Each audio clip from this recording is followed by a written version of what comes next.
Don't make me leave like this, Murph.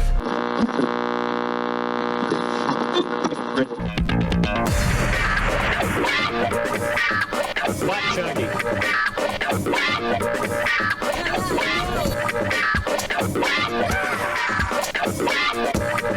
You're listening to the Moist Boys Podcast.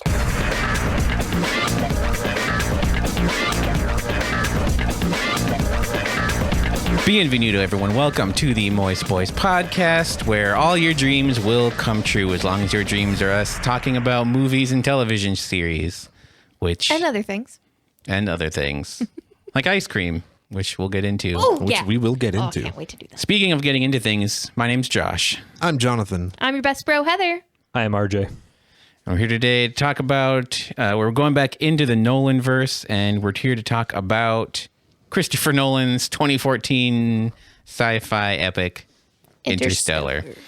Before, just to kind of set the tone, I just want to read this brief excerpt from a review from the Detroit News. This is a top critic. This is Lord. the pinnacle of film criticism. Oh God, strap-ons, everyone. Yeah, I don't want to dox this gentleman. He looks like he has enough troubles on his own.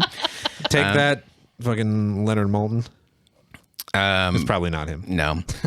So he gave the film a C. Okay. Okay. And he Already says, a red flag. he says, Interstellar is a grand undertaking, but in shooting for the stars, it loses its footing.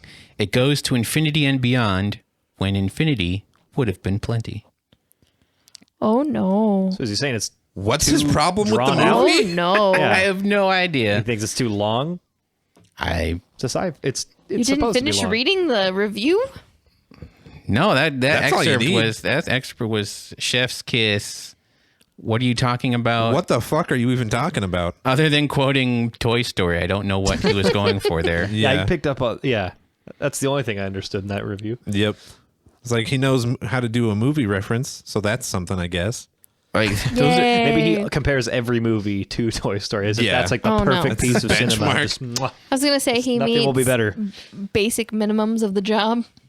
12 Years a Slave goes to infinity and beyond when infinity would have been plenty. There wasn't enough talking toys in this movie for me to enjoy it. Yeah. Tim Allen was not in this. D-. But today we're going to be talking about, as I said already, Interstellar, as we work our way in reverse chronological order through the works of one Christopher Nolan. Back through time. Christopher Evelyn Nolan. It's a shame he goes by Christopher Nolan because I like to do that thing where you dry out there. Elongate somebody's name. But he already just he's does too it. bougie not to do that. Yeah. Like, Can't be Chris Nolan. I bet you that's what he is to his wife. No, I bet he makes her He call makes her her say Christopher. Yeah. He probably says Christopher. Yeah. Yeah. Jonathan. No, see, here's the thing though. I don't fucking care which one people use.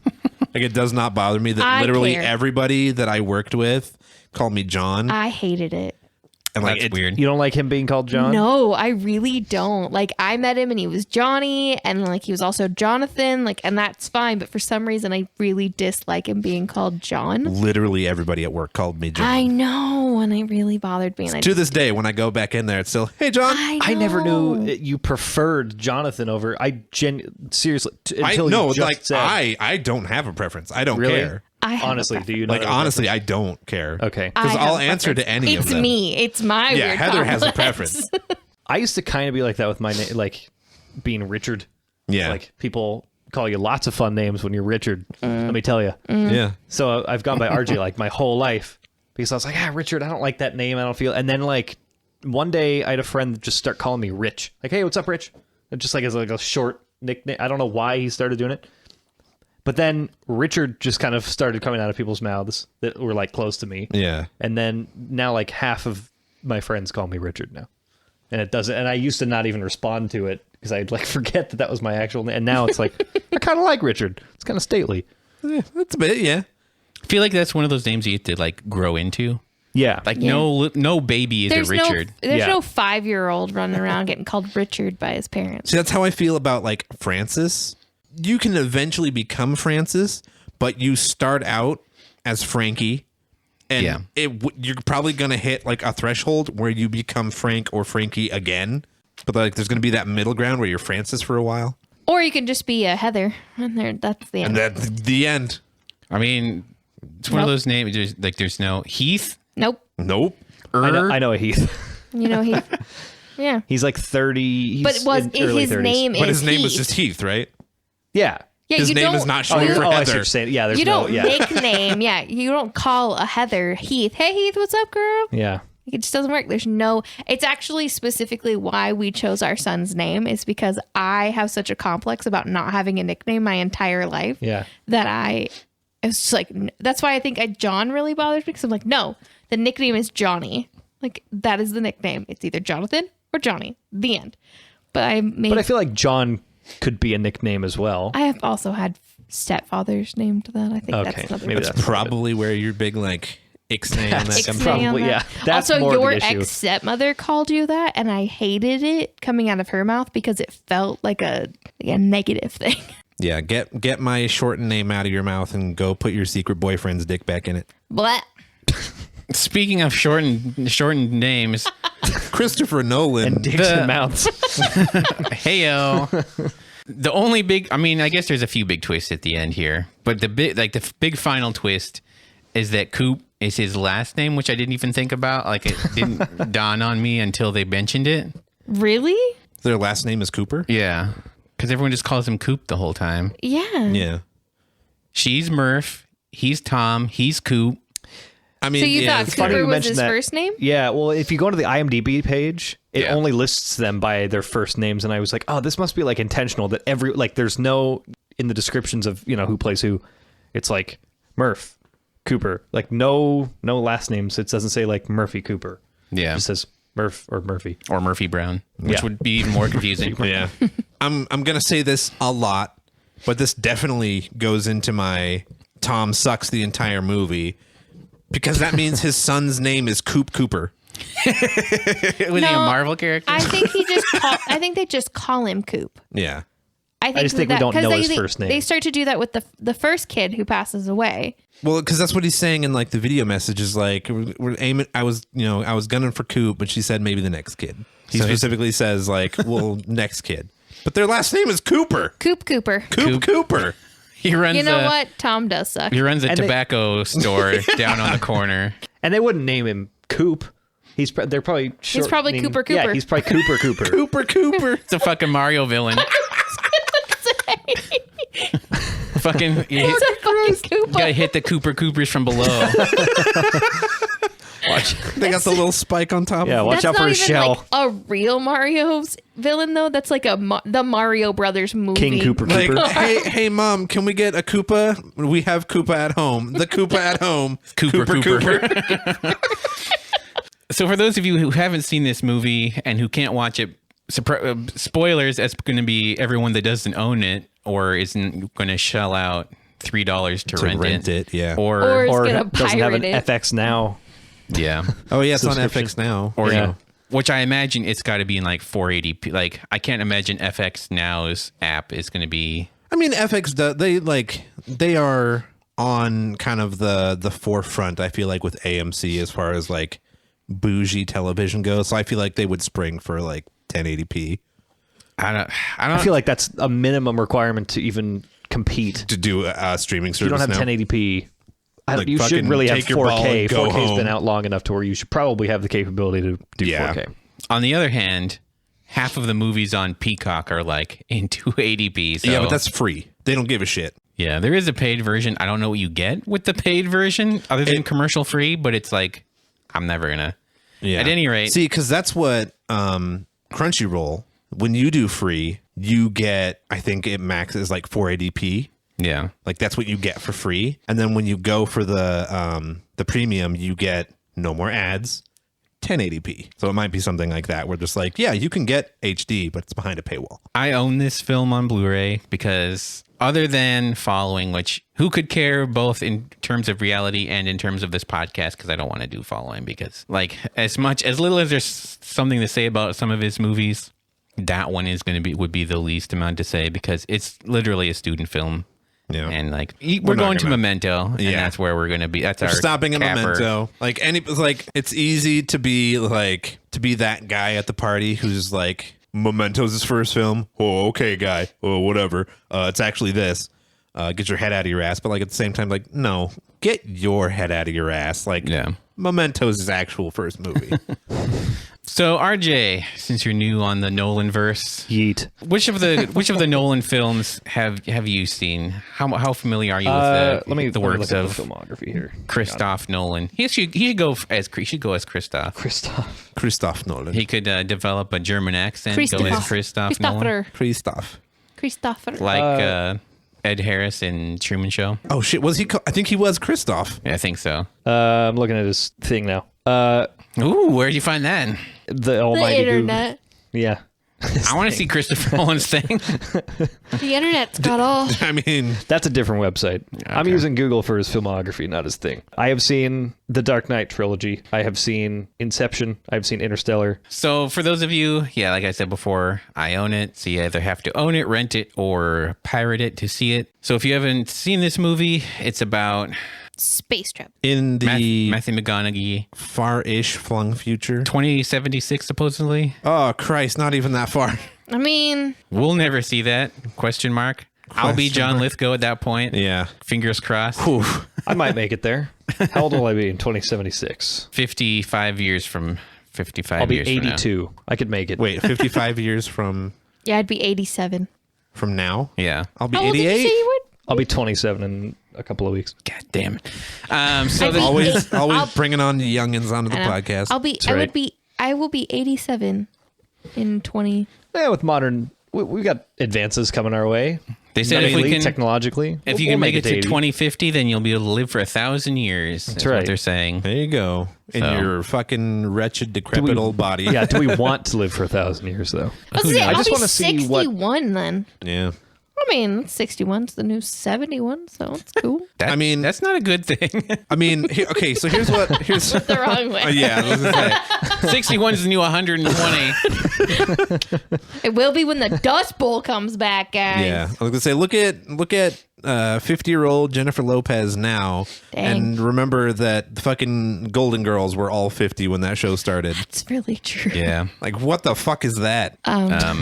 Jennifer Lopez. I mean, Whiteness. Good genes. whiteness. Thank you, Yeah. Jennifer Lopez, for making sure that women in their 50s don't just wear 90s and have Yeah, And then Blue hair. but also Continue feel to bad have- about themselves. yeah. I was gonna say, continue to feel bad about yourself. yeah. So this film is I really hope that I can do half the shit she does at 50. Fair point. Yeah, I just want to be as active and agile at that age.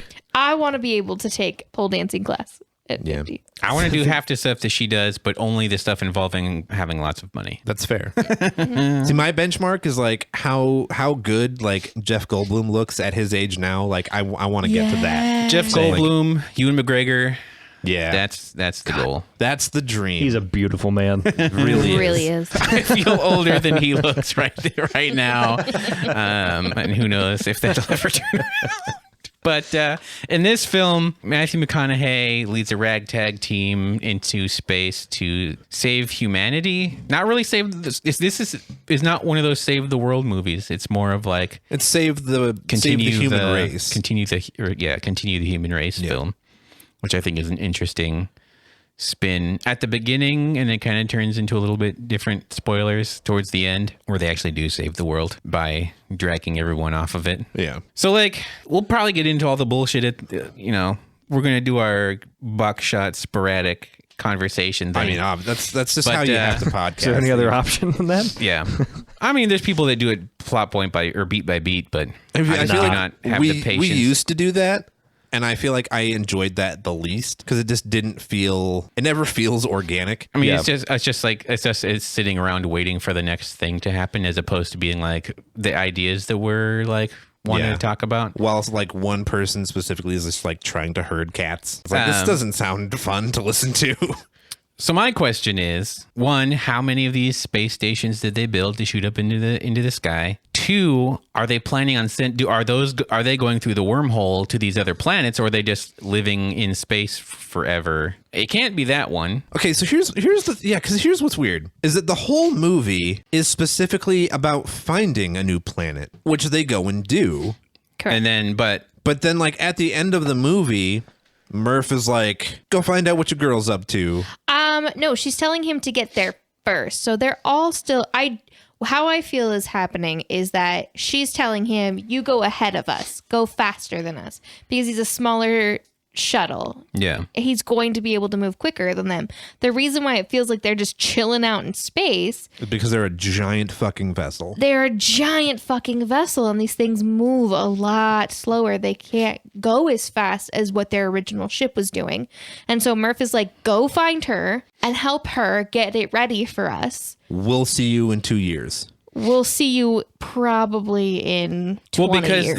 that station is at Saturn, where the wormhole was. They were just getting there, though. I think I that they feel were like it's going to one of go those through things- it. It's just going to take longer. Yeah, because like what finds him are two more of the like rangers that have been like scouting the path ahead. And so like the station has been like following behind. So by the time he leaves, yeah, they're up on Saturn like in the big thing. Mm-hmm. So he's going through the wormhole first just to try to be ahead of them. Yeah. Yeah, he's like, I gotta. It's probably going to take them 20 to 50 years to get to the planet she's at, or it's going to take him probably 2. I don't know that it would take that long. I think it would. It's a big ass not ship. Because they were saying it would be 9 months to get from where they came out to that planet. Yeah. I think that's they said in their quick little And that was in shuttle. their quick shuttle thing. Yeah. Yeah. So try now moving a quarter of the Earth. But we don't know how far ahead the Rangers were And scouting. she's on different stations. There's multiple of them. They're trying to Because the go one as that he a herd. gets to first isn't the same one that... She's on originally. Yeah. So they're like moving slowly and as a herd. It's the same thing as like when people did like the Oregon Trail, right? Like you had the main caravan that was moving at a slower pace. Right. But if people went just like 1 or 2, they went quicker across it. Also, I very much view it as like, however long the journey is going to take to get there, like she knows that that's not what he wants. Yeah. She's like, you want to be out there. It was a joke to put him in that farmhouse. I mean, yeah, but like that's also very much just like I know this is not where you belong. Well, and she doesn't Go want do it. him. She knows that if he stays, he's just going to stay by her side and watch her die. Yeah.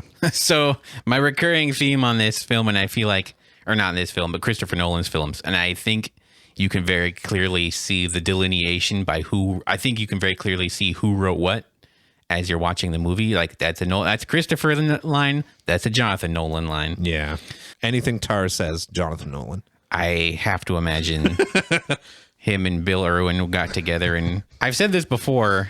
I can't think of another instance where humor has worked in a Christopher Nolan film. I just don't think he's a humorous gentleman. Yeah. For all of the things that I appreciate, that like I have never laughed at any of the quote unquote comedy moments. Maybe some of the Memento stuff, but I'm pretty sure that is like the same with Bill Irwin. That is That's all Guy Joe- Pearce, Yeah. and Joe Pantoliano being like the toppest of tier actors, like doing this material, whereas like mustache cop from The Dark Knight, who we'll probably talk about in that episode. that'll come not up. so much. Like one of the things I kind of wish this movie had done, and I think it would make the ending a little less depressing for me, would be having Murph's character getting over Matthew McConaughey rather than being stuck on it until she's talking to him again and then cut to she's about to die and having never seen him again, and you're just like, Yeah. that's kind of fucked up. And then she's being, oh no, it's fine. It's like, we don't see the part where she gets over it. So we're just like, she's stuck on it and now she's dying, and that's like our experience of it. Yeah. So it's kind of like, that's kind of depressing, like cut that way. But I don't know if Christopher Nolan's the person to tackle that specific kind of subject I material. mean, maybe if it was a dude. Hey, got him. Terrible, Terrible. but accurate. No, we were actually talking about this earlier today, where I feel like this was the movie where he was like doing I mean, at this point it's a fucking old meme, but like the Will Smith like giant gesture, and what he's gesturing at is like actual female characters in his movies. He's like, "See, I did it. Now shut the fuck up and let me make my movies." I mean, this has twice as many women in it as most of his films do. Yeah. So one of the things that I will defend Christopher Nolan on, and he gets a lot of grief for it, is that his films aren't other people's films.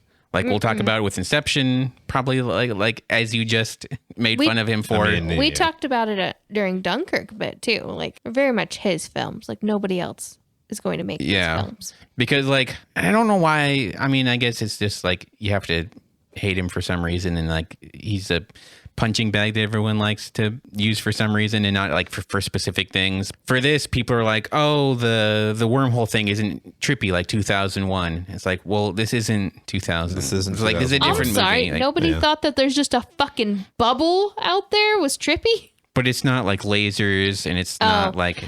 I don't know. I definitely, while they're going, I was like, I just want to hear the Willy Wonka song right now because that's what vibes it gave me. Yeah, but see, that had bright lights and colors, and this wasn't that, and that's a bad thing for some reason. I'm just like, it's a different. He has a different aesthetic than. He's not David Lynch. He's not Stanley Kubrick. He's not. He's his own person, and that's perfect. Also, That's not more the realistic. Speaking of realistic, correct me if I'm wrong here, but when I appreciated the accuracy of like when it would do an outside shot of their ship, or they'd be spinning or anything like that, you know, the thrusters going on and off. It's silent. Yeah. Because it's in space, which is accurate. But however, when they go through the wormhole, there's like tons of sound outside. Or is it just the ship? It's the ship shaking. Yeah. Okay. And then Yeah. like all the dust rattling against it. When and stuff. Dan and I were watching it yesterday, we were both like, now there's sound. Now there's Yeah. sound. Yeah. It's- Is it the ship? And I was like, I think it's the ship rattling. and there's also things hitting the ship. Yeah. So Yeah. you're hearing the sound of metal being Of debris struck. like striking the fuselage and Right. It's a real shame that I can never see or hear the word debris and not think of that awful Maria Bamford character from those wretched later seasons of Arrested Development. Oh no. It's just it's a bad. Which I like Maria Bamford as a stand-up comic, but those seasons are wretched. So like, yeah. We don't talk about those. What Yeah. seasons? There were later seasons of Arrested Development? Unfortunately not. Oh, no, yes, it's a shame it was it's never just- revived. There's only later. three seasons, Did right? they talk about reviving that show? For Wasn't there like a lot 20 of talk years. About, yeah. Yeah, 18 Because at Michael this Cera point. looks the same, so they could they could keep making the show. I would really appreciate if they just went back and just made it seem like nothing had ever happened. Because pretty much everybody pretty much looks the same except for Portia de Rossi, but I mean, everybody else essentially looks the same. I would argue that Jessica Walter does not look the same. Jessica Walter. Oh, too soon. I mean, yes, too soon. Rest in peace. They'll just Princess Leia her into the show. God, that would be so much worse than what they did with season 4. I can't say that this is the first time it's ever been done, but this is the first time I've ever seen it where all of the exterior or most of the exterior shots were done as if a camera was just strapped to the outside Yeah. of the ship in question. Felt It's a like a little GoPro. SpaceX launch cam. They just Yeah. threw a Cameras all GoPro over the on ship. the outside Yeah. of the ship. Well, See, have you ever I- watched a SpaceX launch? They have them like in the thruster area. They have one on the side. It's like, how are they doing all this? This is awesome. I know, right? GoPros. But it's one of Flame those retardant things. GoPros. Flame retardant GoPro. It's one of the things that I think I love about the movie that he was just like, yeah, we'll do external shots so that we can like see the environment and whatnot, but we're not just gonna go straight for like fucking money shots on the tech being used, being like future spaceships. Like I think the only time we really see it do anything is when they go to the first planet. And it's like doing barrel rolls and you see it like whip around From the around outside. as it's landing. Yeah. Mm-hmm. Like that's the only time. But like even after that, like anytime you see like the landing gear is like just a close up of the landing gear. Yep. It's not like watching it happen. And I think when they take off. Yeah, when they're draining. When Yeah, he's when they're draining, so you get draining. to see the landing gear when he comes up. I think even when they take off from that, as they're like going up the wave, we only still see from that like fixed position on the side of the ship. Yeah, I like that touch. Which makes it so much more stressful. Yeah. When you can see the wave coming at them from that point, and it's not just like like far off shot like of the little dot coming up that's like giant wave. But it's like, no, when you feel like you're sitting there on the ship as they're trying to do this, that is so much more effective. This wave does not crest. Yeah. Ooh, I do love the shot. They do a far shot when they're by, I think it's by Saturn, and it's like showing just that little speck. The little that's them. speck that as is it's so going Oh my by god, that Saturn. shot is so cool. It's such a good shot. good. Yeah. Like I say, yeah, the Ranger, they always have it mounted, except for on that very brief moment on there. But Yeah. I think the actual, like, the full thing, they have a couple full shots of it. Because you've got to have the barf-inducing spins. God, the spins.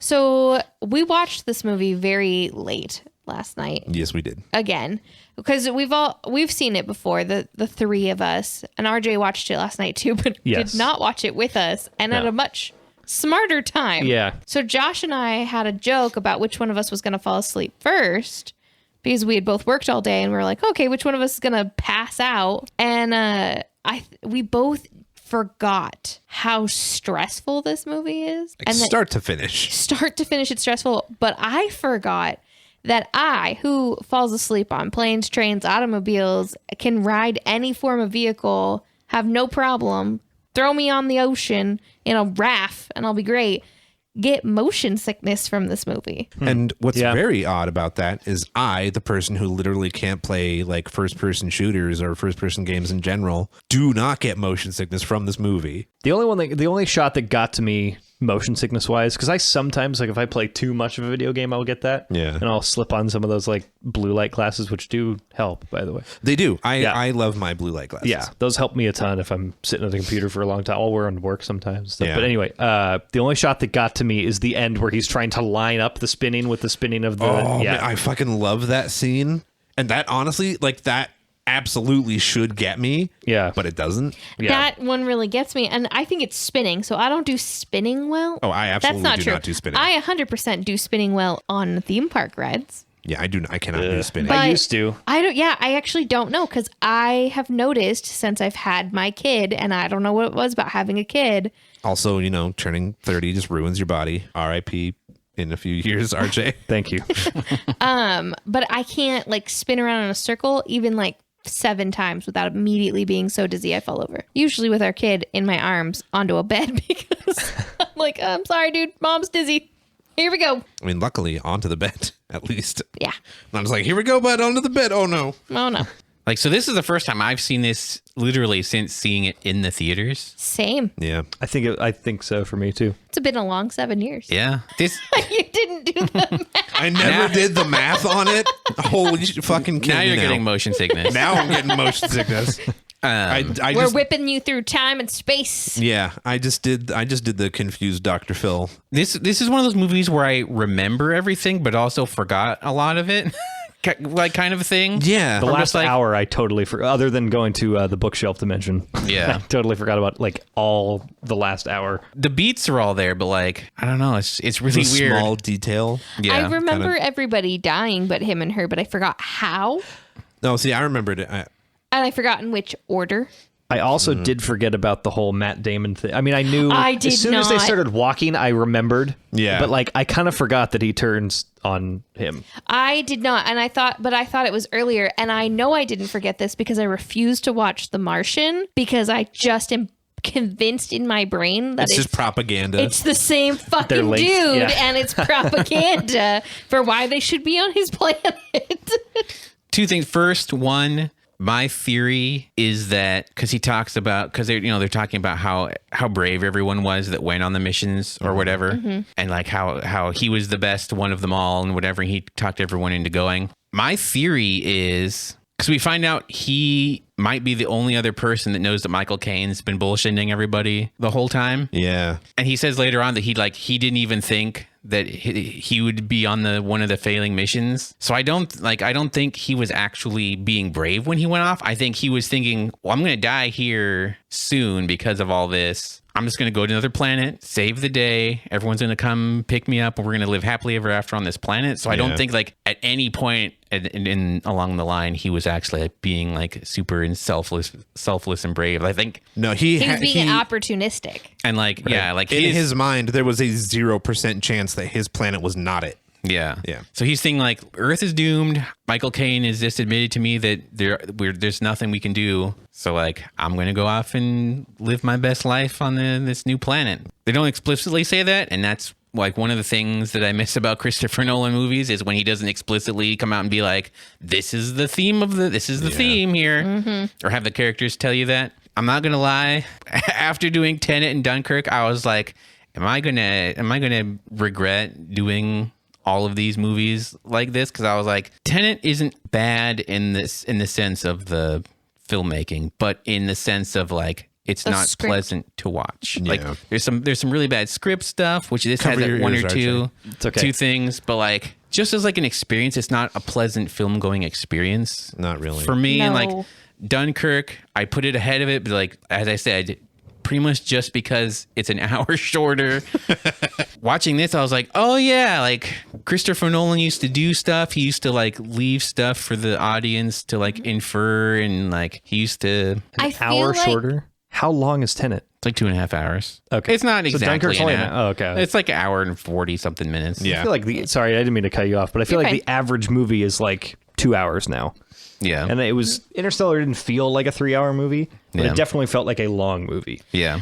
Yeah, so when we saw it in theater originally, I don't think I went in knowing that it was 2 hours and 48 minutes. Yeah. I did this time because I remembered, but I remember walking out of the theater and being like, holy shit, what time is it? Yeah. Yeah, how long were we in there? Because it just didn't feel like it ever. I was like, they That's- put us in the fucking bookcase. Yeah, that's the thing about this movie is like you can be like, oh man, that runtime, like oof, but like tell me what you cut out of this movie. Like The crazy part is somebody did cut. He cut stuff out of this movie. You Yeah. know he cut stuff. Like when Oh, he absolutely. leaves to go on, like I feel like it was intentionally left out, like all the build up to him actually going into space. You know what I mean? Like 'cause when he leaves in the truck, it's like a countdown as he's driving away, Yeah. and then he's just, which I kind of like. I think Yeah. that was kind of a cool touch. I mean, but I fucking it's like we've love seen that. them prep for a rocket launch in many movies. We've It's kinda seen cool. Armageddon and The Right Stuff Yeah, and, and Apollo Apollo 13. Like we yeah. know how this Space shit Cowboys. works. The Yeah. core. Fuck yeah.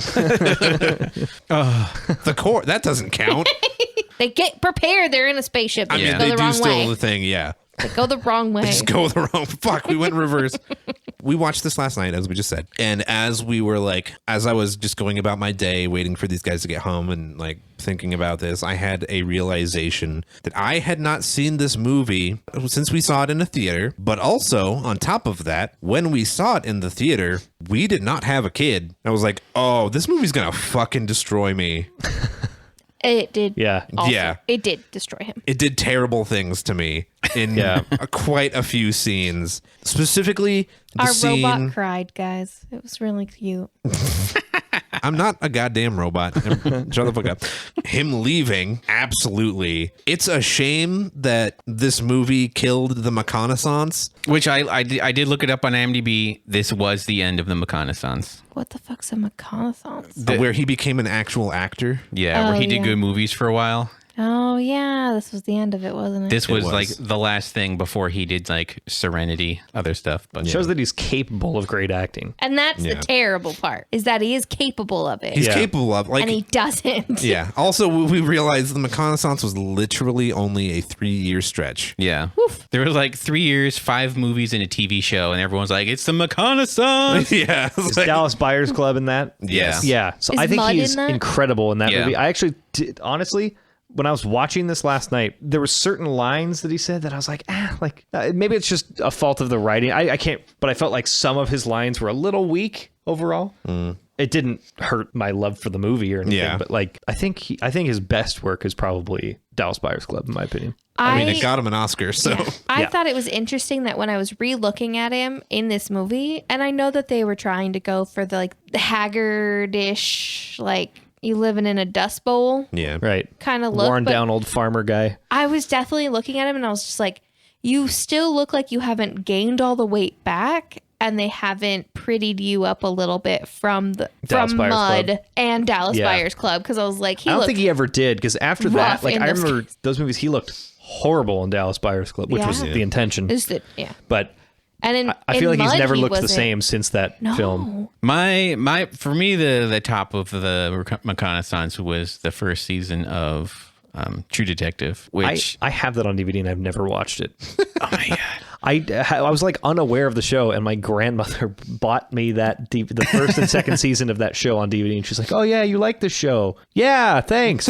Never seen an episode in my life. Never even mentioned The it. first season everybody likes. I think you'll probably like it. The second season, I appreciated it. I know a lot of people hate it, but I thought it was. I like Second both the season is the actors. one with Mahershala Ali, right? That's the third season. That's the third season. Which I liked less than the second season. First season is McConaughey and Woody Harrelson. Woody Harrelson, yeah. That's also Who I like. good I like stuff. But like before you get the my other Matt Damon thing is that when he sits up and it's revealed to be Matt Damon, hearing like 200 people simultaneously gasp and then start laughing hysterically that they were like bamboozled into watching this movie for 2 hours, and then Matt Damon a wild Matt Damon appears. It was like one of those things like I'll never forget. Yeah, it was kind of I still kind of forgot that Matt Damon was in the movie. The second time I watched it, I was like, "Oh shit, that's Matt Damon." I was like, "That's right, I forgot he's in this." Yeah, like And the it fact happens that an hour and a half into the movie. that they were able to make a movie in the 2010s, have Matt Damon be in it, and nobody knew it until he appeared on screen. Yeah. It's an impressive feat. That's fucking Pretty rad. cool. The only other time that's happened is when he was in Ragnarok, and it's literally a cameo. Or whenever he appears on the Jimmy Kimmel Show. But he literally does that from the bathroom. So Yeah. he's literally taking a shit, being like, "Sure, I'll be on it." I guess I'll do it. I was going to say, season 1 of True Detective also has Alexandra Daddario. Yes, it does. Yes, I'm aware of that. Yes. Which You are welcome. I will Reddit say, has anything to say about it, I've seen the show. I will say I think she is for obvious reasons, but I do think she is actually underrated as an actor. Hell yeah, she is. I think she- as an actor. Yeah, as an actor. That, probably that too. Yep. Yeah. Like she is better than you would expect from. Somebody who was in the Percy Jackson movies. Yeah, I've seen her in a couple things. Nothing I can't remember the name of, but yeah, she's not bad. There's I think it's a Shirley Jackson adaptation that's like an Amazon original that she was in, where the movie was pretty bad, but she was actually good in it. She's not in Interstellar, unfortunately. She's not, no. What a bummer. Missed opportunity. Yeah. But so Never mind. What? so I want to call. I really want to know what John was going to say. No, I don't even know. This is like Alexandra Daddario, like topless straddling Michael Caine in the middle of this movie. Like She was also in Baywatch she was in the Baywatch movie. Oh, man. One of and a the few- Texas Chainsaw reboot. Ooh, yikes. I'm just gonna it's a shitty dude thing to say, but like, yeah, one of the reasons that I would consider watching the fucking Baywatch movie, her and Priyanka Chopra. That's fair. Just yes, please. Yeah. So to call two quick bullshits. One, Michael Caine's Just for Men look at the beginning is not convincing at all. It's just for men. Look. I was like, is that blonde? Is his hair blonde? Did Did they think Matthew McConaughey? We were watching it last night, and we Did were they like, think he Michael looks Caine? the same. Yeah. He looks like they died? barely older. They gave him some hair plugs early I was on and then like, pulled him away. Did Yeah. they think Michael Caine's hair was blonde when he was younger? It was, Yeah. but it was more gold rather than salmon colored like it is in this. The fact that his hair on the top of his head versus his goatee are two vastly different shades Yeah. is distracting the whole noticeable. time. It's Yeah. like, bro, you're not pulling it off. Stop trying. Also, doing the math very, very quickly, I just want to call bullshit on how haggard everybody looks in this. As someone who is supposedly older than everybody in this film, I want to say fuck you movie, because A 46-year-old McConaughey playing a 33-year-old. Yeah. because when they go down to the water planet, they say it's been 23 years, 9 months, etc., 23 etc. years, 4 months, and 26 days. Jessica Chastain later says that she's the same age as he was when he left, and they say that when he left, she was 10 years old. And I was like, that math does not compute, because Does not compute. Maybe but that was I said. think you're actually missing 2 years in there too, right? Because they were down there for 23 because years. it takes 2 years Right, and to the get to Saturn. Right. And then how long does it take them to get from the wormhole? How long did it take them to get through the wormhole? And then how long does it take them from the wormhole to the first planet? Also, how long does it take to transmit that message? Well, that's also the thing. It's like the transmission of the message to them. Like she recorded it when she was that age, but like the timelines are not playing as much as the movie tries to make it seem like they are. They are not. The timelines are not like parallel. I think it's much close. I mean, it's not a decade off, though. That's what I'm trying to say here. I'm going to say that my guess He'd be is... a very young dad if he started the movie at 33. Yeah, because Tom's a teenager. Yeah, Tom he's is like 16. 16 Yeah, or 15. Yeah. Well, no, because he's 13. driving. But he specifically says he's 15. Oh, When they're just like, because he goes to the remember Peter that. Tarrant thing and he's like, so college? And they're like, yeah, fuck your kid. And he's like, he's 15. That's right. I yeah, think yeah, Are yeah. you 36. fucking kidding me? Yeah. That's still disrespectful But that's to. too young. No, that means he would have had Tom at 21, which probably makes sense. So I think 36. That's 33 still. minus 21 is not 15. No. She's but saying 36. I'm doing the math. I'm saying 36. Don't they explicitly state that he's 33? No, they never do. That was the math in our brains. I swear to God, they dropped that number somewhere. Maybe we are crazy. It's our brains. It's I'm because looking we this were up. just adding 23 years to 10 years. And we said 33. Oh. But I'm But the going only to way guess that it's the 2 years to get to Saturn. I'm going to add an extra year for the time to get to the first planet through the wormhole into the first planet. I'm going to add an extra year. And then 23 years, I'm not even counting the extra time after that. But then 23 years, that would make him 36 when he left. That's still disrespectful. You ready? Yeah. This is according to someone on Reddit, so take it with a grain of salt. They have done the math. He was 35 when he left. Boom. I was And so ending close. age is 111. Well, No, they they say say it's how- 124. Yeah, they tell him how old he is. When I he's thought they said you're almost 120. no, when he stands up, he's like, no, you're looking pretty good for a 124-year-old. They specifically say that number. Anne you're right. Hathaway and You're him right, make they a do say that. I joke remember that. about being a certain age. Yeah. Because he's like, it took this little maneuver. It was gonna cost us 50 years. 50 years. And she's like, you're looking good for 120. For pushing 120? Yeah. Yeah. So that we can't trust that person's math because they didn't even watch the movie. But my math Yeah. says 36. Which Yeah, I would say, that's I mean, close. Yeah. Close I mean, enough. 34 and 36, Mid-30s. not that much different between 34 and 46, which is what mean- we're seeing in the movie and Yeah. making me. Which, But again, God- they're living through a fucking dust bowl, and like on the surface, you see like, oh yeah, we're living in a post like military complex. All has been dismantled.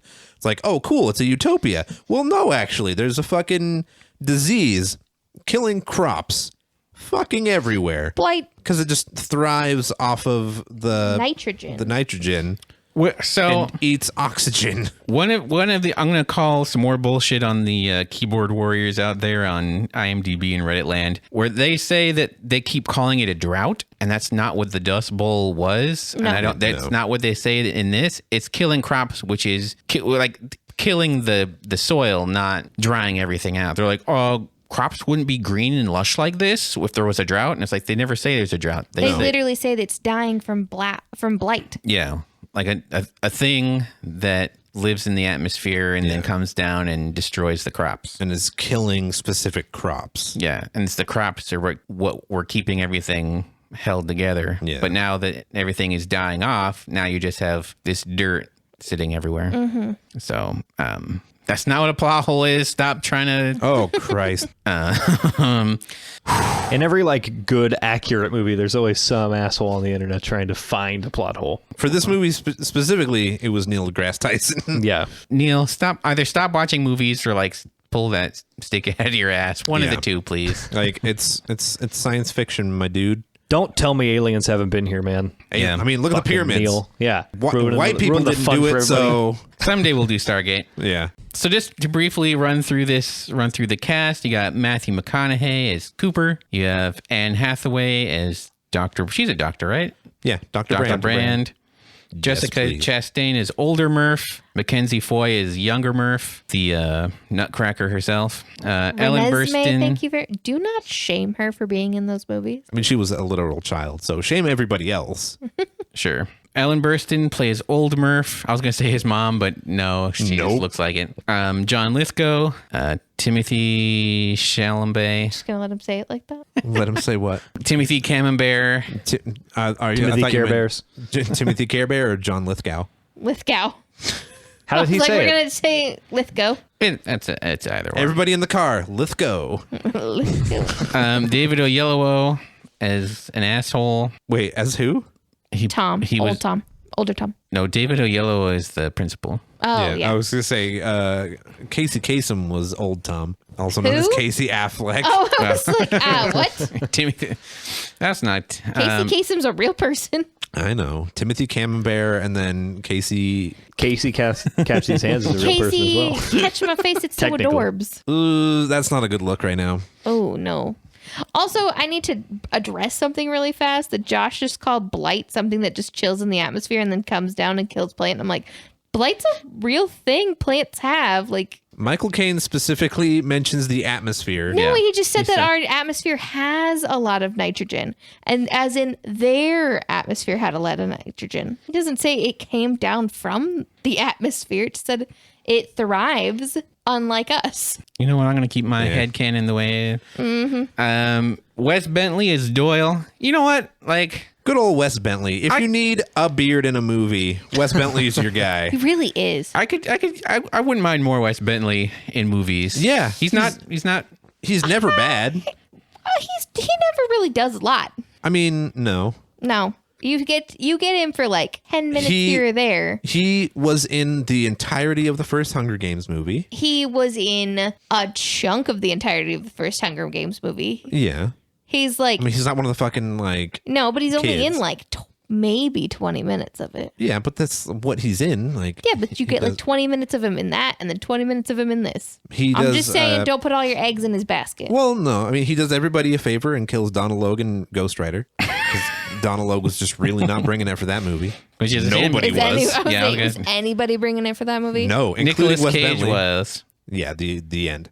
but he was the only one that wanted Was to be he there. in 1 or in 2? The first one. Oh, He's the devil's son.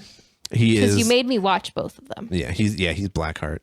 William Devane as Williams. Hilarious. Knots Landing was the show that he was in back in the day. I was trying to think of. Yeah. He's also in Space Cowboys. Hell he yeah. is. He's also in Dark Knight Rises. A stay tuned episode here on the Moist Boys for like 2 seconds. Oh, okay. I was like, is he? He plays the president of the United States Fucking, how do I not remember that?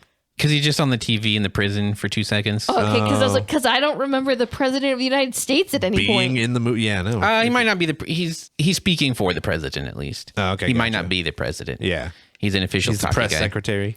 David Gyasi is Romilly, probably my favorite character. He's great. he's a good dude. Great. Apparently, he's also in The Dark Knight Rises. Interesting. Oh, interesting. I don't really remember The Dark Knight Rises. I remember The Dark Knight way more than The Dark Knight Rises. That's probably for the best. He's Yeah.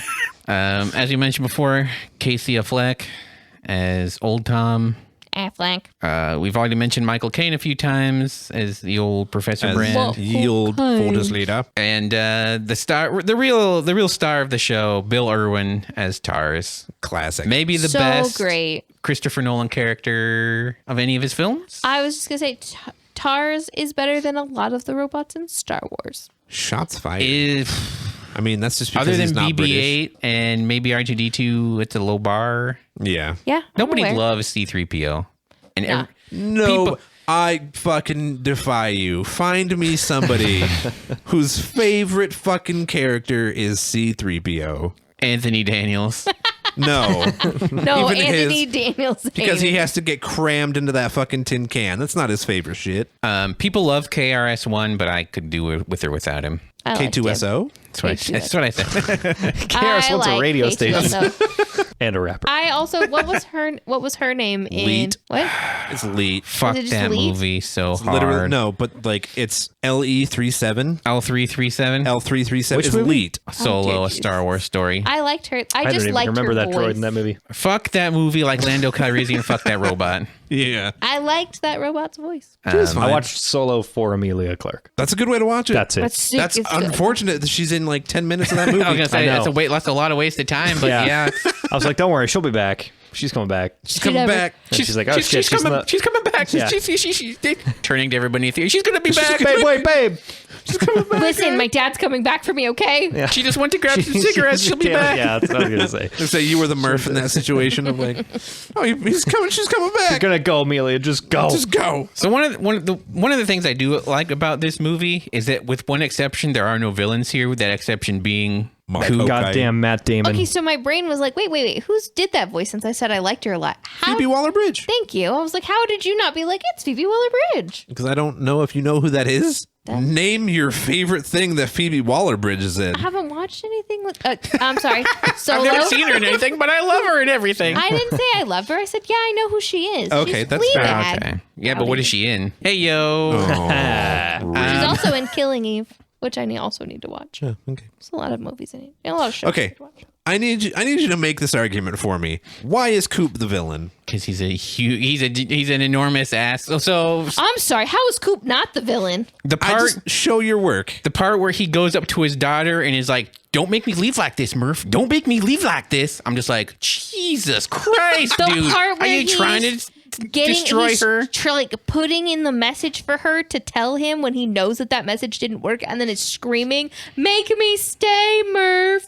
Make me stay." Okay, so here's the thing. Putting all your emotional trauma on your 10-year-old child, yeah, that makes you a bad guy, actually. Here's Get the over thing. it, Murph. I'll be back someday. Also, shitting on your 15-year-old because you don't like the life path he decided to take, Are we gonna be a farmer? even you though it's the loser? exact same fucking shit you're doing. When did he shit on it? I thought he, like, remember when they're sitting at the baseball game and he was like, hey, as long as you're happy, you're going to be great at it. He didn't shit on him, like, in his front of him, but he shits on it the entire rest of the time. Well, the yeah, but he part doesn't say where it directly to his well, the son. part where Murph is like, Yeah, but his son knows. Murph is like, but you hate farmers, and he's like, who told you that? Grandpa. Yeah, he's right. Isn't that right, Tom? And Tom's like, oh fuck, I guess so. Fuck me. Coop is definitely, if there is a villain, it is Coop. Also, like abandoning his daughter and being like, I'm sorry. you're old I'm now. sorry. And then If there's a bed villain, bending. there is a villain. I'm not saying that Coop's the only villain. I'm saying there is a villain. His I guess name is there's also- Michael fucking Caine. Also Matt Damon, but he's trying to. That's like two villains Also, fighting each other at that point. 100%. Matt Damon. Matt Damon. Matt Damon is 100% a villain in this. I mean, yeah. I like that we resisted the urge to do that Matt Damon thing for at least the majority of this episode. Hey, we hit an probably. hour. We're good. Yeah. Holy shit. Matt Damon. We've hit the threshold. Now we can say it as many times as we want. Yep. No. That's It's like it. the dark. Like if we do the Dark Knight Rises together, how long will it take before someone does the Bane voice? Oh, immediately. I'm introducing myself with it. Hello there, Moist Boys. Oh, God. Moist Boys listeners. You merely adopted the podcast. I was born in it. Let's talk about this movie. So I'm not going to be on this one. Oh no. Let's just be sitting over here going, so Anne Hathaway's hot. So You're not wrong. In this let's too. get into that. Let's dive in, shall we? the one thing I'll never be able to forgive Christopher Nolan is making me appreciate Anne Hathaway. Wasn't she Catwoman?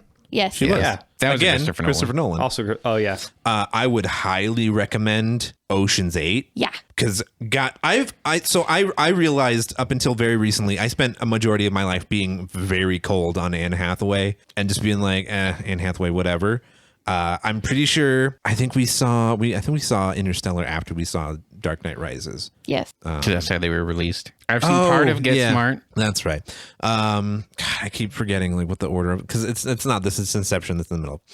So I've seen yeah. Alice in Wonderland. Dark I'm Knight sorry. Rises. She's not great in that because of the fact that it is his movie. She and Alice. I mean, yeah. She's the fucking white queen and she's crazy Oh, yeah. and she's I fucking forgot about that. fantastic. Like she plays his character extremely well.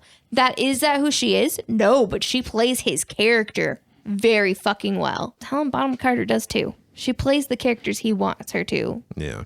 exceptionally well. Does that make me not love his movies? 100%. I keep wanting to say they're Johnny Depp movies. They are not. But they are. They're Tim Burton movies. But I have followed her career since I was, I don't know, when did the first Princess Diaries come out? 2001? That long. Yeah, 2001. It's been 20 There you years that I have loved Anne Hathaway. Thank you very much. I have a very one-sided love affair for her. I can't believe that movie came out in 2001. That hurts my brain. We should do a 20th anniversary of that movie. I mean, there you go. Or not. Either way. Stop sleeping on my girl Anne Hathaway. She's good. She's great. She's good. She's good at acting. She is. She does a good. She does a good. She's good in this movie. Good in this movie. She's a good looking. It also makes me feel really. Also, thank you. John Somebody else finally. I can't be the only one being a shitty guy during this whole fucking podcast. She is goddamn gorgeous in this movie. She is. That haircut is firing on all fucking cylinders. I love that that's the haircut she has her. too, because it's how much her hair has grown since Les Mis, and I'm like, thank you for showing a realistic amount of time it takes to grow fucking hair. They could just put her in a wig. But That's what I'm saying. Don't do that shit. But they didn't. I mean, they weren't going to because Christopher Nolan doesn't like doing CGI hair, and you can't do 0G with long hair. No. Speaking of Anne Hathaway, she does get the worst dialogue in here. She gets the worst end of the fucking stick, her character. I think she comes out okay in the end. Do you? Do you, as she's burying her once lover, hoping that maybe she'll see humans again? So she doesn't have to Knowing raise 30 kids by herself? Knowing that she probably will never see somebody who's ever seen the Earth again, because as far as she knows, they're not coming, that her father has doomed them to be there, and she's just colonizing the new planet. And also, she has got to surrogate the first amount of children they have. No, they are going to raise them in test tubes, and then every single one of those women has to surrogate some children. Yeah, first round 30. 1 has to surrogate. Yeah. Yes. Yeah. She won't. She She'd be probably like, will. Won't, though. I bet you she would. You're going to repopulate this shit. Let's get going. She's gonna be probably Nope, fine. she definitely 100% could. Yeah. judging by how fast people age in this, she's probably like 16, 17 in this film. Like that solves everything. They should have just used like 14-year-old astronauts. There you go. Would have solved everything. Whatever the ethically the youngest astronauts we can send. What? All right, people, we got to save the planet. I don't You think want to Michael, send your kids? Yeah. I don't think Michael Caine's character is worried about ethics in this. Yeah. But no. Like we're going by European rules, so get all the 14-year-olds into the spacecraft. Jeffrey Epstein's the pilot. And we're shooting him out in space. Jesus. He was still alive back then. It's fine. It's fine. The rocket takes you straight to his island. It just circles around so they think they're on a new planet, and then they're just like, surprise. Look at this new planet that has this already built compound. Wow, there's a cabana over there. Yeah, how strange is that? Kevin Spacey's here. And suntan lotion. Chris Tucker's here for some reason. For some reason. Fucking Prince Andrew's here too. What a wild ride. Look, old Billy Clinton's over there. What's up? Lord Almighty. Yeah, don't worry. That's definitely sugar around the rim of this drink. Keep drinking the Jesus juice. This took a turn. I'm so uncomfortable with all of you right now. I can't even look at you. Please stop. Oh, dear. Oh, dear. So like I said, you can tell the Jonathan Nolan lines from the Christopher Nolan lines. Jonathan Nolan lines, everything that Tar says, there's some choice. There's some actually good. I don't know if they're Jonathan Nolan lines or if those are actually Christopher Nolan Do you jokes. remember Christopher Nolan's jokes from Yes, Tenet? I do. I am 100% do. I'm just saying maybe his jokes work when a robot says them because he's a robot. The line where, and she doesn't, you can tell that she doesn't believe in the line because she can't sell it, is when they find out that Michael Caine was been lying the whole time.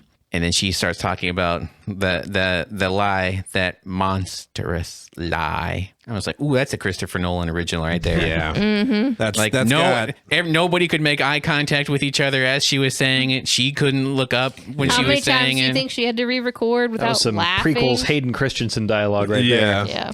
I don't know how many takes Christopher Nolan does. That's not like as much people talk about like how he works. That is not a thing that anyone has ever mentioned. So I don't know what his method is.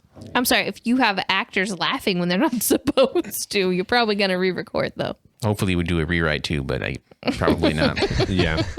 That's definitely one of those things where like you go back, you look at the dailies and you're just like, so that line doesn't work. Bring everybody back. They're doing reshoots. Maybe it's the lead into that line because that line's solid. That's got to be his. That's got to be what it is. Yeah. Maybe it's Anne saying it. Maybe it's just Anne saying it wrong. Anne, you said it wrong. Say it right this time. We take back all that nice stuff we said about you. Yeah. And then she's just standing there like, how do I say it right? How do you want me to say it? Just say it right. Roll. These aren't two words that anyone has ever put together because there's just no mouthfeel to it. No, there's really not. Monstrous lie. Monstrous lie. What in the fuck? So it took me probably 20 minutes to realize. I don't know if it's just because it didn't happen before that or just rarely happened before that. When you watch it on the Blu-ray, I don't know about any streaming services because I know a lot of people just do like pen and scan it in to be full screen the whole time. Because like HBO Max, The Dark Knight is just always 16:9 the whole time. Mine, like, so there's no difference between the normal shots and the IMAX shots. Interesting. Yeah, that's not. But like, but in this, it took me a while to realize the different, like when it was happening, like there was a solid chunk of time, like probably like 45 minutes in the middle of this movie where I was like noticing every time it switched. And then I kind of stopped noticing again. It switched? The aspect ratio. I did not notice it I a didn't single notice it time. either. Oh, I don't know what the quality of your ripped copy is. And I'm not saying you did or anything, but I'm Not saying that I if you did were that. to have pirated, I don't know what the quality of that is. But yeah, it switches from Solid, to answer your question. Real solid. It was actually a good quality rip. It goes from 1.85 to 16:9. Sorry, Christopher Nolan. Depending on the aspect, like from the IMAX shots to Yeah. so like I did not. Really? I'm gonna have to rewatch this Yeah. now. yeah. I mean, I won't. Is there any like because- common? Is there any commonality of when it would switch? Like if it was like an outside shot of the ship or something, or like one of the static shots where it's like the cam of the ship. Most of the exteriors, so anytime they're outside, anytime they're outside, the scene where they're chasing after the drone, everything on the outside is that. The scene where he's driving away is the 16:9, but then all of the interiors are the letterbox format. Interesting. I completely did not notice at all. Crazy. Another crazy thing is like this film and all of the Christopher Nolan movies, because he likes doing things practically, like the special effects shots in all of his movies are like in the hundreds of shots, whereas most films are like 3,000-4,000. Like he keeps it in like 3-digit, Yeah. which is like pretty wild considering all the things. Like anytime that they're inside the ship, like people trying to give credit to the Mandalorian being like, we set up screens so that you can always yada yada yada, but like they were doing that on this. Like anytime they're inside the ship and you're seeing outside, that's just a screen projecting, so that like when they're inside looking out, like they're seeing what they would be seeing. So they can actually react with that. So like it's not like a bunch of like, they're not compositing. Yeah, So that's cool. It's pretty nice. It's nice to be immersed. Which I mean Yeah. is because I could only imagine like setting up the VFX of like, so the ship is in space and it's spinning and there's a light source outside of that ship. So you're going to see that light source pass. Yeah. Go ahead and digitally light that in my movie, please. No. Fuck that. That would be an absolute nightmare. Like I like how the seats like pivot when they're moving around and stuff. So when like they're doing the spin, everyone's like tilted to the side. And like, do you think you would get dizzy if you were seeing like the exterior screen doing this spinning thing? Probably. Most likely, yeah. As you're seeing like whip past, you're like, Like I honestly 100% feel like that is just actually Matthew McConaughey's face. Yeah, I was As gonna he's say. I bet trying you to Anne not Hathaway look was. out. She was probably stoked that she got to be fake passed out there for a second. Like, oh Yeah. god, I can close my eyes for a minute while this is going by. There's a weird moment in that scene where I feel like they're spinning, she passes out, and then I feel like they reuse a reaction shot from her as soon as they dock because she's totally fine all of a sudden. It's not when they right away when they dock, because when they right away dock, you can see her again and she's down still, and you just don't see her, I think, slowly come back to. Okay. Because it just seemed like Coop looks over at her, she looks over at him, and it's like that exact shot was just used 2 minutes ago. possible. I did not notice that. It just stuck out to me, or it was like she was passed out. She was, but they you just- recover from it quickly. So Yeah. if you watch like training videos of astronauts and they pass out in the 0G spinny thing, they wake up very quickly again. Okay. Almost as soon as their bodies come back down to a normal speed, they'll wake up. Yeah, because it's literally there's no blood in their head. Like Yeah. their brains are completely dry. And so as soon as blood gets in there, you have a headache. Just looking like a real old dry brain over there. Way to go, dry brain. Go dry brain. One of the things that I noticed when we were watching the movie, and I was just trying to watch the movie, but also was like thinking of it in terms of like, man, I wonder what like shitty people who may or may not have YouTube channels would say about, and I'm sure did say about this movie. But the scene, I like it, but Your Name's a better movie. Your Name is a good movie. But the scene specifically when they're at the ball game and like the big like dust cloud comes over, and they're driving through like downtown, and then you just like cut to them like pulling up to the house, and I could just imagine in my brain like immediately I was just like CinemaSin's voice of just like, they just went from being downtown to all of a sudden being at the house in the blink of an eye. What the hell is that about? Because depending on what air quotes joke he wants to make, he forgets that film editing exists. Yeah. And so it was just one of those things where it's like, oh, they're back at the house. Oh yeah, because we don't want to just sit in a truck as it's doing 15 from town to their house. Yeah, you're gonna just edit that shit. Speaking of when they pull up to the house, did anyone else notice an extra person was with them up until they get inside the house? John Lithgow was with them. Because I swear they're like rushing into the house. Yeah. There's like a guy that pushes them in and then he like runs away. I think it's just probably one of their like One of the neighbors. Okay. I was just confused because like there's pretty much no other characters other than the family and NASA in this. So like Yeah. this when like random bodies appear and do stuff and then disappear on You also screen. see them. You see a bunch of random people when Murph sets the corn on fire, Yeah. and Tom's out trying to set it, like take it out. There's a bunch of like, I want to say ranch hands, but they're not ranch hands, but like Farm hands. farm hands. Yeah. At least there you can see their faces so you can like pick out like, okay, it's not these people. Yeah. But like seeing everyone with masks and goggles on and they're like running, she's shot from behind and then it's like runs away. You're just like, wait a minute, what's going on here? Was that a PA that was just like helping them into the? Yeah. Also, all the mask talk in this just really bummed me out because like I'm not ready for. Yeah. Oof.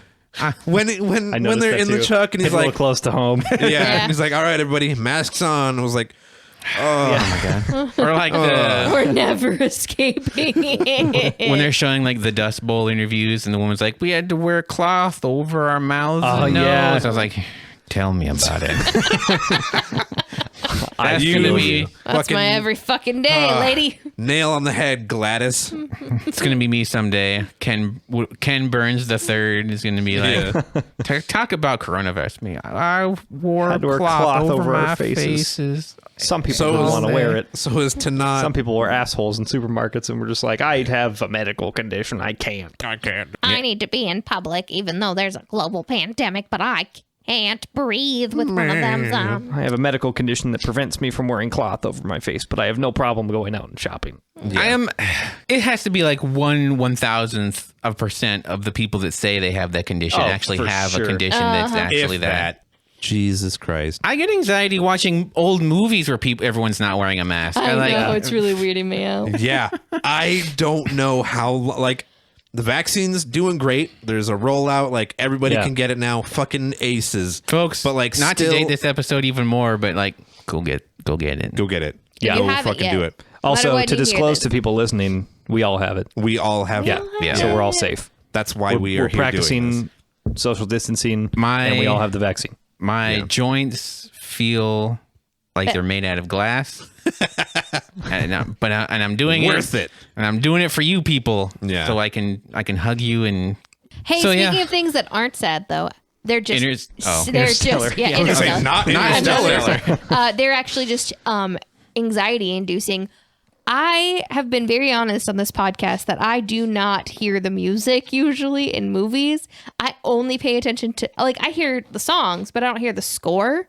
Yeah. And there's only one or two ways that I pay attention to a score. It's really bad, like really, really bad, or if it's really, really good.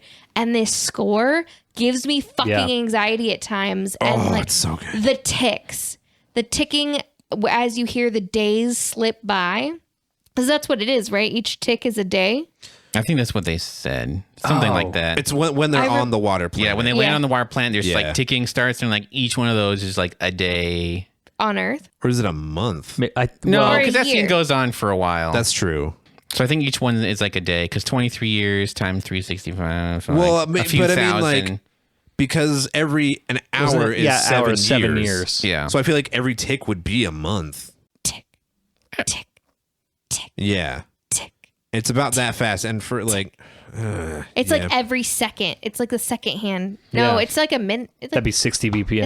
it's like Yeah. 10. It's like 10 second ticks. Either way, it gives me anxiety because all I Yeah. feel is Matthew McConaughey's like, I need to get off this fucking planet Right. as fast as fucking yeah. possible. Yeah. That's probably the most anxiety-inducing part of the whole movie for me is because it's just like, hurry up, hurry up, hurry up, Hurry up, hurry up. hurry You're up, like, hurry you're up, hurry up. wasting so much time. Yeah. I know. And then there's like the fucking wave and him just being like, get back in the fucking ship, and her being like, Yeah. I need this thing. Turn the fuck what really irritates me is him not screaming, turn the fuck around. Yeah. Or I'm leaving you. Yeah, because if she just turned around like 3 steps in, she'd have seen that fucking wave.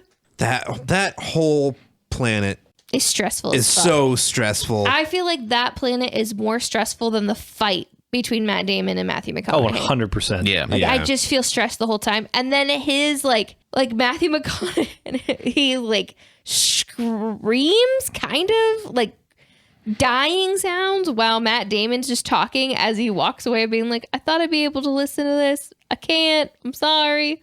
That his whole thing there has to be Jonathan Nolan, because that is like pitch perfect. I'm like a noble, great guy, but you know what? It really doesn't work for me right now, so I'm just Yeah. going to go ahead and not do I'm that. gonna need to leave you. Oof. Actually, you know what?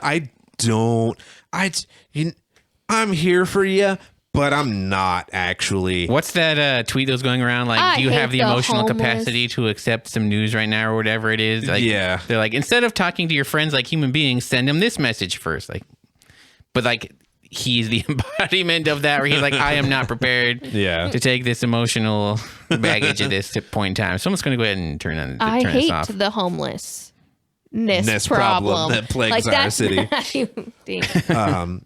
Matthew Damon.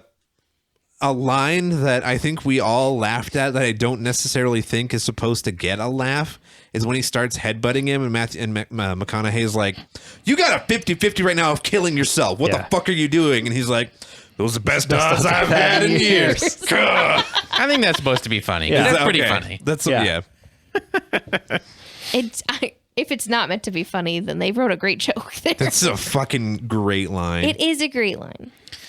But anyways, the score gives me a lot of anxiety. This movie. score and it's is not like- just, Yeah. and it's not just that scene. It's not just that That's whole 2 planet. movies in a row that have had good score. Spirited Away, too. Yeah. Yeah. An dude. amazing score. Yeah. So like they do the ticking again later too to do time, and I think it's when they're getting close to something, and I'm just like, oh my god, stop with the ticking. It's freaking me out. I know everybody, and again, when I say everybody, I mean the internet, because the internet is YouTubers. YouTubers. Like, there's the YouTube ecosphere. yeah, loves to just like shit on things. But as much as people love to just make jokes about Hans Zimmer falling asleep on an organ during this movie, goddamn, It's great. so good. And like my favorite thing though is that he knows when to just stop, because like it is big, it's big, it's big, and then it's very, very quiet, or Yeah. it's just done. And it's so abrupt too. And it's so abrupt that it's jarring and it's anxiety filling. Like, yeah, Totally. like I said, I only pay attention to scores when they are really bad or really good, and this is extremely great. Yeah. The piece that's playing when they're going to try to redock with the Endurance is like so good. It's just like, so good.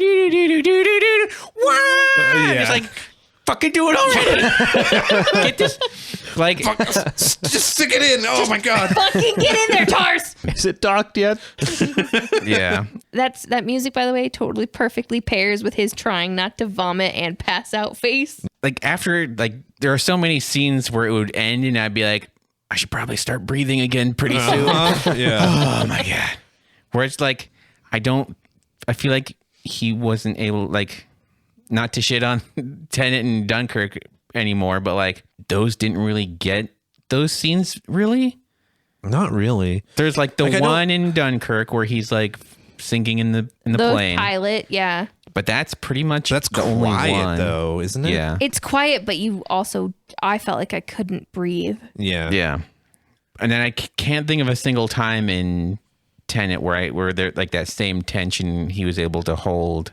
I know people like to make fun of the score for being too loud and you can't hear what they're saying, but like The score is not really there while they're talking. No, though. it's not. and if like when it is, it's not like plot point stuff. It's just technobabble. Yeah. or like we gotta get out of here. Like you don't have to hear them say that. Yeah. It doesn't matter if like you can Get barely to hear the them. chopper. Yeah. Was Topher Grace? I didn't even see Topher Grace. There's nobody. No, even IMDb doesn't remember forgets that he's in this movie. He's in this movie. I did not see him on here. Hilarious. But Topher Aw. Grace is in this. He is. yeah, It's- as much as there's a surprise Matt Damon, there's also a surprise Topher Grace in Topher this Grace. movie. I mean, not He to gets say a that smooch. Topher Grace and Matt Damon aren't on the same caliber of stars. but- Well, I'm just saying. he gets a Jessica Chastain smooch. Yeah, he does. Oh yeah, he does. Good for him. I totally just wanted the line. I said it while we were watching it, and I love it still. Of like, I really wanted him to look at her and just be like, "I'm gay." Okay, so you have to click through. I didn't want that. Yeah, Yeah. that was No, thank you. consensual. No, thank you. thanks. Yeah. I'm good. Thank you. I mean, if you're Topher Grace and Jessica Chastain just does that, You are still allowed to say He was like, non-consensual. You are, Thank you. yeah. wait a minute, I get to kiss her. Yeah, I get to kiss who? Yeah, you don't have to credit me in the movie. you don't have That's to. fine. That's payment That's enough. fine. Yeah. I mean, between Jessica and Jessica Chastain and Anne Hathaway, I mean, who could choose? All this, the only thing this needed to make it the perfect trifecta would be Emily Blunt, and I'd be like, oh, that would be the. I was gonna say I can choose, but again, a 20-year love affair. Like, I was gonna say yeah, same. I'm in that same boat. not saying that Jessica Chastain's nothing to. She had nothing to sneeze at. Oh, absolutely not. I think I'd pick Jessica Chastain. That's okay. Yeah. Yeah. I would 100% pick Anne Hathaway. They have a very different Emma vibe, Enchanted. Yeah. That's the other one she's fucking in, and it's fantastic. but Next movie review. Fucking love her in that shit. we'll put it in the maybe pile. Josh We'll likes put a to pin in that one. Josh Yeah. likes to poo-poo any idea. I have. That's not true. We're gonna watch. That's very. We're gonna watch Rat Race next. Oh, I'm sorry. I forgot that that's the picture I was holding up on my IMDb for you. Who that Not is? bad. It's just a a- wild Ruth Wilson. Oh yeah, Yeah. yeah. Who's not in Interstellar? She's No. not. I know, I was trying to figure out, like, who is she IMDb in clicking Interstellar? through, and I was on his Dark Materials because Phoebe Waller-Bridge is in his Dark Materials. As who's demon? Other guy from Fleabag, Oh, that's right. which is probably why she did it. I'm just Yeah. not really like, because there's like 10 British actors, so you have to get them the Yeah. same ones for every single thing that's made in England. But Yeah. oh mercy! Any final thoughts before we? I guess so. Unfortunately, we found out that RJ has not seen Tenet or Dunkirk. No. So he will not be I cannot participating participate in in this the rating. in the ranking section of the thing. But He can though. He could just say this is his number one. This is your top. Yeah. I mean that's I'll put this at number one. Yeah. At but least of the ones I've seen of Christopher Nolan so far. I gotta rewatch the next ones, but I know. I would say once we get this is number 3. So once we get a few movies into this, I'm gonna have to just start thinking about it. keep a notes would app say- on my Log. phone. Yeah. I'm just make sure I have my rankings in order. I was Yeah. gonna say I need somebody to keep track of this for me. Yeah. I already tried to flip my order today. You really did. But RJ, would you recommend Interstellar? absolutely. Yeah. I think it's probably the best sci-fi space epic kind of movie in the last 10 years, I think. Yeah. Of all the ones I've seen, I like it more than a lot of the other big ones that were commercially successful and got good, The Martian and Passengers. Passengers, The Arrival. Oh God. There was a lot of, this was a good decade for those space Yeah. Yeah. opera, space epic movies. And Ooh, Arrival's pretty. Arrival's Pretty interesting. close. This is though. much better than Gravity, which is Prometheus that everyone hated. I appreciate things about Prometheus, but we'll maybe Yeah. touch on that one later. I don't know if I can sit through Prometheus. I definitely can't. I almost guys- shit myself in the theater at one of the parts in that movie. Yeah. dude. And I like Alien too. Alien's cool. Alien's a good movie. I have never seen it. It's not It's as pretty freaky, but It's not as boogity boogity as Alien. So I guess it has that going. It's more sci-fi than yeah. horror. Yeah. I feel I just know that Ridley Scott has gone down a weird when he does an R rating, he does a fucking R rating. Yeah. And outside of stupid, campy Mortal Kombat cannot handle that. That's yeah. There's a couple of Yeah. But Heather, where are you going to rank this on between Dunkirk, as I guess is now Dunkirk. canon, the name of it, Dunkirk, and Tanut and Inner. I don't think there's a. Is there a Interstellar. Interstellar. Because it's baller. Interstellar? What's your updated rankings on that one? Number 1. Oh, I guess I should maybe do 3. Number 3 3 down to 1. is Dunkirk. Number 2 is No, I'm kidding. Ooh, that would be a wild one. Holy shit. I was like, you know what? After watching this Goddamn, movie, you I'm guys are throwing really- out my entire list and starting I'm bummed over. that Tenet is this. Maligned. Yeah. It's I was really Tanut. excited to. Yeah, Tanut. I was really excited to watch that Tanut. movie. Yeah. So So yeah. go watch it. Still. I think I'm still gonna watch it. It's on HBO Max right now. So I would do 3 is Dunkirk, 2 is Tanut, and definitely number 1 is Inner Baller. Jonathan, what you got on the? 3 was Dunkirk, you said?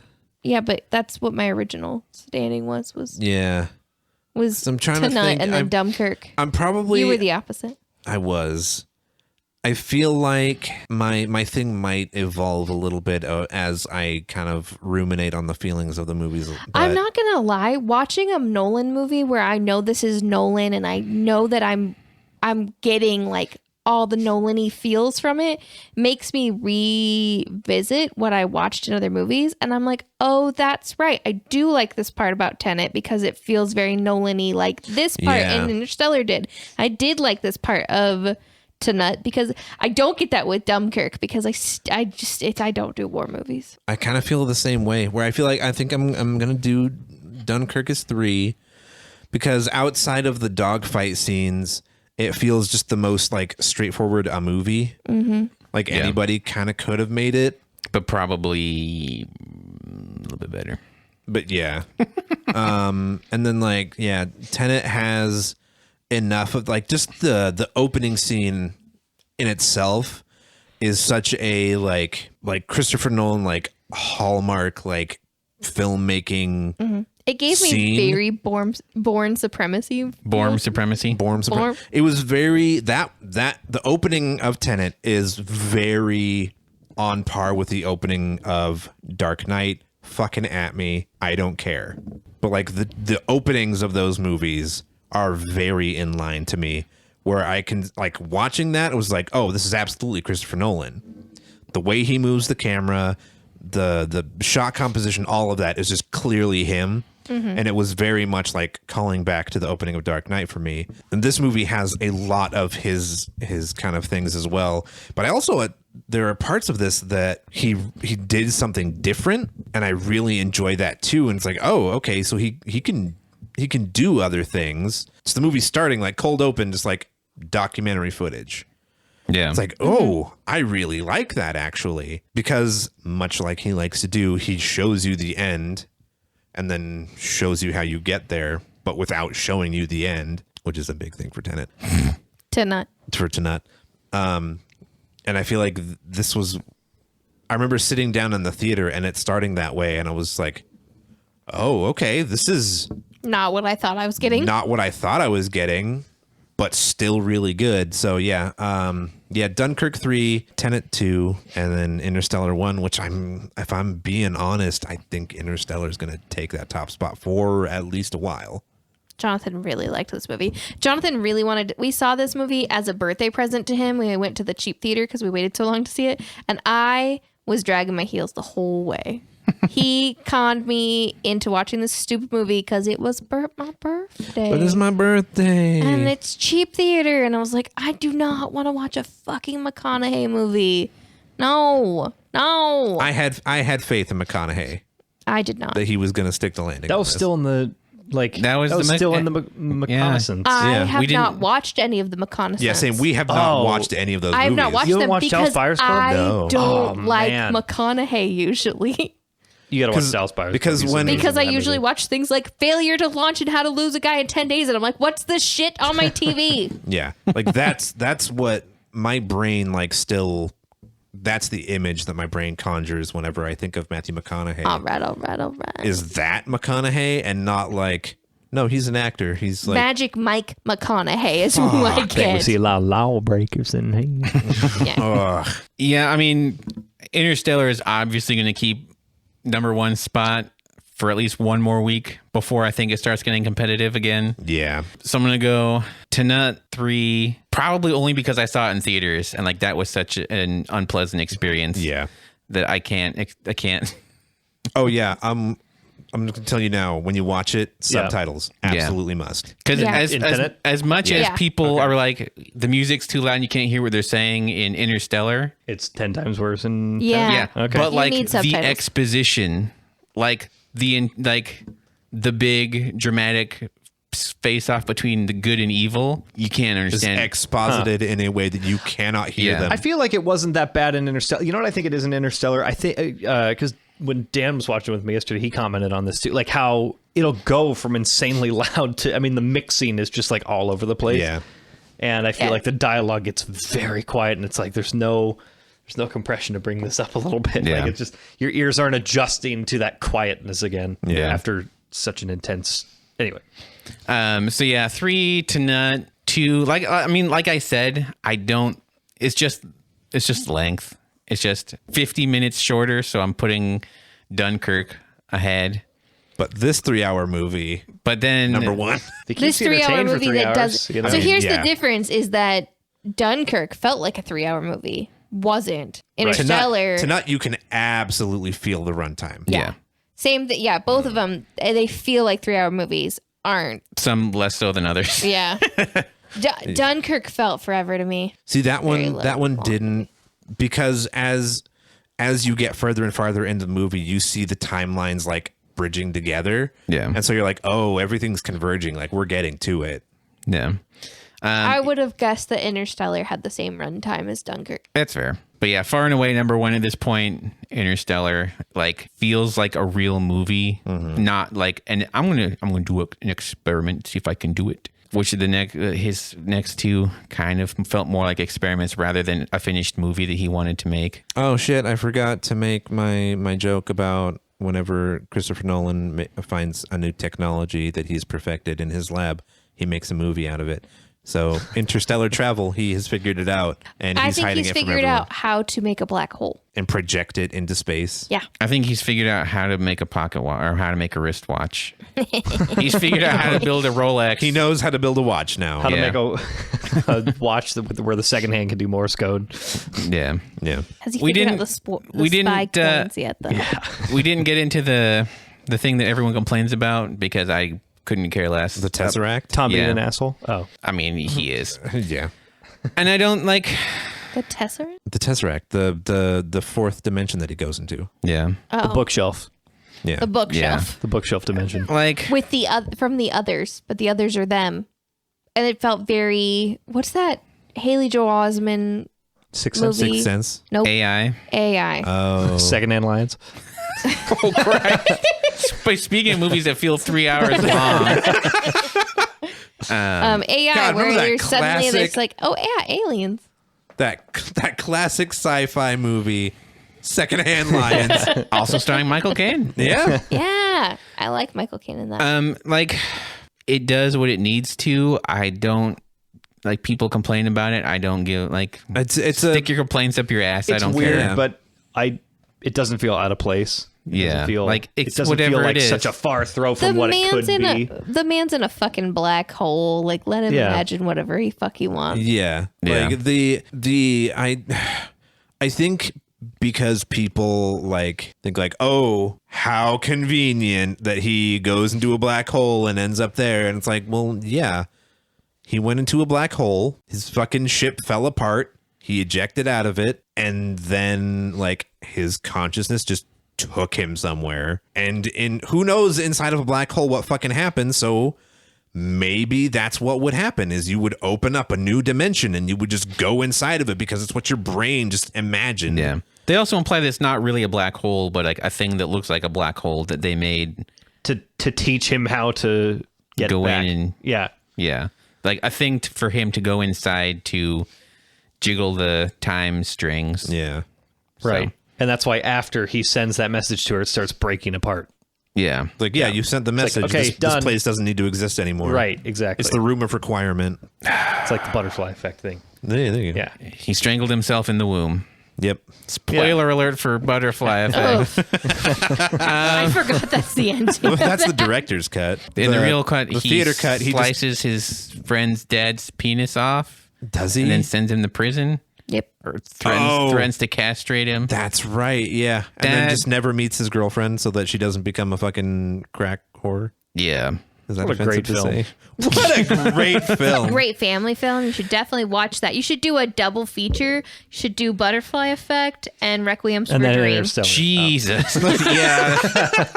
And then go into your garage with the car running and all the doors closed. Yep. And then go watch The Fountain. You'll be great. Yeah. Oh, God. Folks, thank Clockwork you. Orange. I mean, really, it's a whole day. Just make a long Make a day of weekend it. out of it. Does Clockwork Orange suck? Never seen it. Never seen it. There's like rape and torture. Yeah. And I have never. Is it worth watching? I don't know. I've never watched it. I okay. refuse to because there's rape and torture. And I've only seen one Stanley Kubrick movie, beginning to end, and it was Doctor Strangelove. So that's the only one I've seen. I have only seen one beginning to end, and it's technically not even his movie anymore, and that's AI. Got him. Folks, thank you all for listening to the Moist Boys podcast. Come back next week when we're going to be talking about the Charlie Sheen, Chris O'Donnell, Oliver Platt joint. The movie I'm sorry, Tim Curry. He's the bad guy. Shot down. Guy. Clearly, we need to rewatch this. Also, eventually, we promise we will actually talk about the movie we're talking about. I feel like at least 3/4 of this was actually about Interstellar. So, Yeah, that's fair. you know what? Cheers to us. Cheers, us. You Good know on what? us. We talked about Interstellar as much as Interstellar talked about interstellar travel. Which is to say, not at all. No, that's not at all. Because they're, they they're talk traveling about it. intergalactically, not interstellarly. Oh, okay, fine. Intergalactic. Fair enough, but Michael Caine does name drop interstellar travel. He does. Bing. No. I like that both of us did it. No. I do that in webtoons now too. Fuck. Oh, Somebody Jesus. said Shade God. of, somebody said True Beauty, and I was like, ding. No. I hate that has just become a permanent staple in my fucking brain now. And I can never erase it because I've watched too many of those fucking videos. Can't you hear it every time your iPhone goes off? Ding. Ding. Oh yeah, that's I'll just put that in my brain. It's just my text messages. That's every oh god, fucking discourse No, he's of going like. on. Thank you so can't- much for thank listening, you for listening. to the Please Voice Boys take- podcast. Come see us next week when we're talking about the 93 93 Disney classic, original. The Three Musketeers. Head on over